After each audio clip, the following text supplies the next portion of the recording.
Que é. Mas eu vou começar começar com o Jacob aqui. A gente estava conversando antes de começar o papo aqui sobre a essência da mentira, né? Se ela é intrínseca ao ser humano ou não é. Tipo, minto, logo existo? Podemos falar isso? Eu creio que a gente poderia dizer minto, logo sou civilizado. Entendi. A minha mãe escreveu um livro chamado Meu Caminho Sem Fim. Um livro de poesia. E ela introduz o livro com um verso. Mentira, você é uma graça. É evidente que nós estamos diante de um verso ambíguo.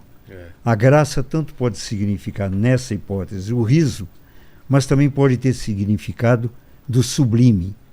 Aí você vai perguntar, mas quando que a mentira pode ser sublime?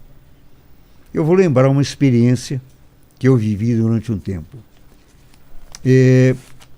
Correspondendo a um convite, há muitos anos atrás, eu sugeri a criação do serviço de psicologia no Hospital AC Camargo, no Hospital do Câncer. E ali, frequentemente, os médicos me procuravam para discutir uma questão filosófica, ética, psicológica preocupante. Até onde dizer a verdade integral, por exemplo, para um paciente que praticamente é terminal. Entendi. Tem mais 1 semana ou 2 semanas de vida. Essa é uma discussão, por exemplo, que levanta a questão da omissão da verdade, que é, óbvio, uma questão de mentira. Quando o sujeito vira e diz, não existe esperança, a esperança é a última que morre. Não é verdade.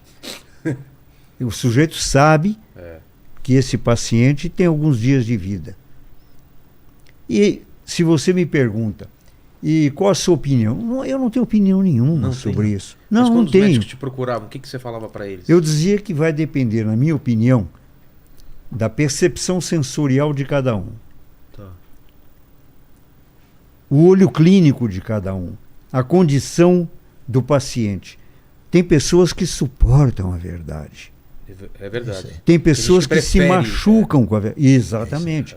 Tem pessoas que gostam e precisam ouvir mentira porque não tem condição nenhuma, competência emocional de ouvir a verdade. Eu nasci em Juiz de Fora, em Minas Gerais. Uma vez alguém chegou para mim e disse, você conhece o fulano, coisa e tal? Você sabe que ele é corno manso? Eu virei e disse, olha, saber eu não sei, mas dizem, dizem. Né? Você sabe como é a cidade do interior, né? Dizem que é. Tá. Aí o sujeito que estava ali conversando com a gente virou e falou, mas como é que ele fica nessa? Eu falei, mas olha, rapaz, a gente pode fazer até uma experiência, se você quiser, porque a minha primeira formação foi de advogado, sabe? Eu advoguei durante 30 anos na área do crime, né? Dei aula e fui professor da Faculdade de Direito e coisa e tal, né? Continuo advogando agora, eu sou advogado júnior do meu filho Flávio. Ah, é? E ele agora que é... Passou bastante. Passou, é advogado sênior. Mas quando ele tem alguma questão de psicologia jurídica, ele vem... Não é? E psicologia jurídica.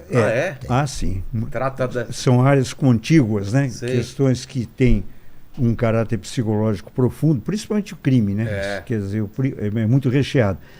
Mas aí eu cheguei para o sujeito e perguntei. Você pode imaginar, Juiz de Fora naquela época, né? Todo Isso mundo aí vai fazer o quê? Conhecia, Vai fazer uns 60 anos atrás. Tá. Né? Eu cheguei e falei, doutor, quase que eu solto o nome do cara. Nossa. Cheguei para o camarada e disse, doutor, o pessoal anda dizendo que você... E, né? Fui delicado, entre aspas, se é possível ser delicado, né? Numa situação dessa. Exato. E falei, mas a sua senhora, a sua esposa, dizem, né? Ele virou e falou, Jacob, seja objetivo. É mesmo? O pessoal anda dizendo que ela tem uma ou outra aventura, outro caso, coisa e tal. Ele disse, é verdade. Mas para mim o importante é que quando chega às 9 horas da noite, quem vai para a cama comigo é ela. E eu posso dizer para você o seguinte, ela é a mulher mais sensual que eu conheci na minha vida. Eu pago o preço. Portanto, foi uma lição que serviu para o meu repertório de experiência. Cada um convive com uma realidade filtrando segundo a sua subjetividade, Exato. como ele enxerga o mundo. A fé é isso, é muito E isso, é por isso que eu decidi que no meu destino, eu não pretendia ser juiz de ninguém. O papel que eu gostaria de fazer, sempre, mesmo enquanto psicólogo, é o advogado de defesa. Tem um escritor argentino, Jorge Luiz Borges, que era cego praticamente, não, era cego, e ele tem uma frase incrível. Ele diz: um cavalheiro só defende causas perdidas.